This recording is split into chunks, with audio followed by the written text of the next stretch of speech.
নারায়ে তাকবীর আল্লাহু আকবার সারা বাংলাদেশে উঠবে।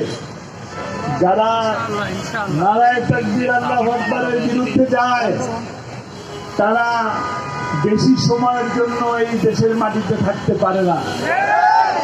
এই দেশ নাস্তিক্যবাদের দেশ নয়। যারা ধর্মকে ব্যবহার করে ধর্মকে পুঁজি করে এসেছে তারাই বরঞ্চ থাকতে পারে নাই। আমরা ধর্মকে পুঁজি করি না, ধর্ম নিয়ে রাজনীতি করি না। স্পষ্ট কথা, আমরা ধর্মের রাজনীতি করি। আমার প্রিয় ভাইয়েরা, সাংবাদিক ভাইয়েরা, কথাটা স্পষ্ট শুনে নেন। আমরা ধর্মের রাজনীতি করি, ধর্ম নিয়ে রাজনীতি করি না। আমাদের সময় আসলে মাথায় পট্টি লাগাই না, আর ভোটের সময় আসলে হাতে তসবি নেই না।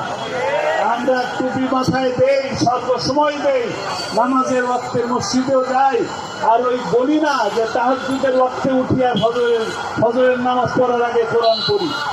যারা গণভবনে গিয়েছেন তারা অনেকেই জায়নামাজ খুঁজেছে, জায়নামাজ পায় নাই। জায়নামাজের বদৌলতে তারা বড় বড় কাচের বোতল পায়। কাজেই এই বাংলাদেশ 90% মুসলমানের দেশ। নারায়ে তাকবীর আল্লাহু আকবার হবে এবং হতেই হবে। তবে এই বাংলাদেশের ঐতিহ্য, সংস্কৃতি, হাজারো বছরের ঐতিহ্য, সাম্প্রদায়িক সম্প্রীতি বজায় রেখে আমরা চলেছি। আমরা মাইনরিটি বলি না, আমরা